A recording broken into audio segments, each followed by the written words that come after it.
So the question comes up, is a particular molecule polar or nonpolar? And here are 4 to choose from. Now, the thing is, if I just give you the formula, that's confusing, right? That's hard. You can do it. It is hard. It's easier if somebody had given you what the pictures were. So here you see the C, F, and the 3 H's. Here you see the C, the O, and the 2 chlorines, the xenon with the 4 fluorines, which has 2 lone pairs, and the bromine with 3 fluorines and 2 lone pairs. So I can go back through here and say polar or nonpolar based on that. And I do want to warn you, in general, you could be asked to do this from the formula, where you have to come up with the Lewis structure, then do VSEPR, and then use electronegativities in order to answer. So these have already been gone through to the level of whether they're VSEPR. Okay? This has a fluorine attached to a chlorine. These I would ignore. This I would care about. So yeah, that's going to have polar character. This guy, wow, he's very confusing because there is a difference in electronegativities here and here and here. This I would consider to be very mildly nonpolar. What do I mean by that? It's nearly 0. It's not quite. Because oxygen and chlorine, as it turns out, have pretty similar electronegativities. So this ends up being nearly equivalent. 3 things all pulling away in opposite directions, but they're not quite the same. So very mildly polar, almost nonpolar. This guy, xenon, attached to 4 fluorines. At first you think, oh my gosh. Yes, it definitely has polar bonds, but they're a square planar. So all of them are on opposite ends of a square pulling away from the center of the square. So they just cancel out entirely. And then the bromine with the 3 fluorines. This, believe it or not, is only barely polar. You're like, wait, what? Because the lone pairs themselves are pretty polar. So this is kind of a trick question because they all cancel out. It's more nonpolar than it is polar, very slightly polar. Okay, what about a sulfate ion? Somebody just says from the formula. Okay, so let's do it from the formula. Sulfate, first of all, I have to know what sulfate is, right? I have memorized that. So there's a sulfur that gives you 6. There's 4 oxygens that each give you 6. And there's 2 electrons due to the charge. So you have 32 electrons to work with. The 4 oxygens come and get their share first. Oh, well, that's the whole 32. So there's no lone pairs. You're going to draw sulfur in the middle, put the oxygens on it. Then you're going to put on these oxygens. You're going to realize that we have too much in the way of formal charges, because if I left all of these with single bonds and I look at this, it will have a formal charge of a negative. So I can only do that on 2 of them, because overall this is supposed to be a -2 charge, right? So if I do that on 2 of them, what am I going to do? Well, in each case, I'll take a lone pair and put it there. I'll take a lone pair that was here, put it there. And then this will have 0 formal charge. So will this one.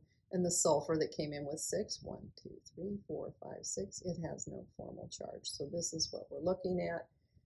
And you could sit there and do all the different possibilities for resonance structures, because the 2 double bonds could be across from each other, next to each other, here, here, here, here.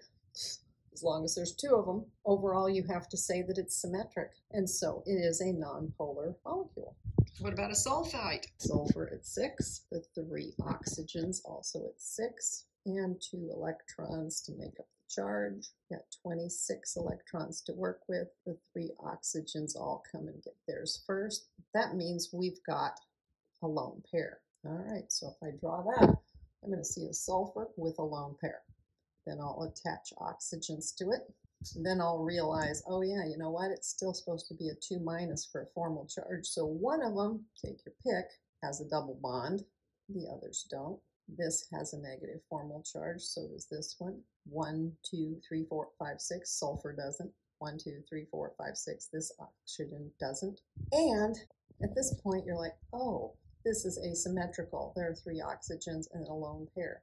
Okay, I'm going to say that this is polar.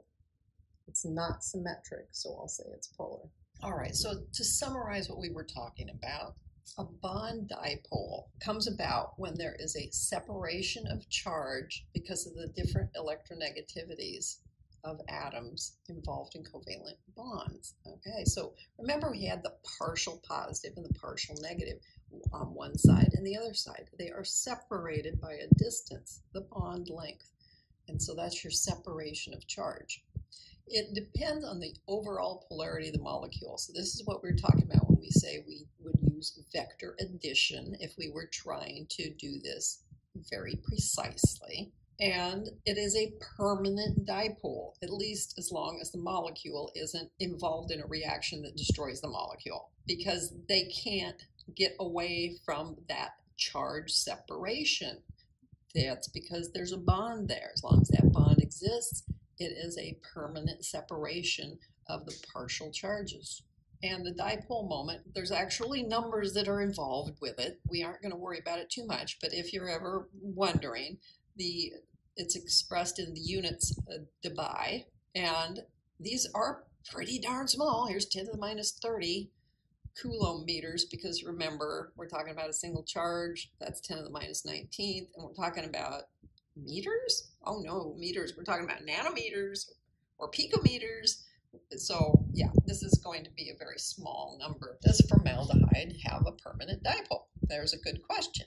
If I look at it, I see that carbon and hydrogen and oxygen are involved.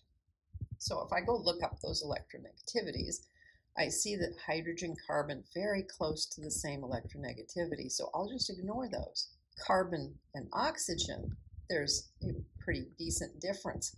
So this one is overwhelmingly giving us a charge separation where the negative side of it is up here. Positive side of the molecule is down here.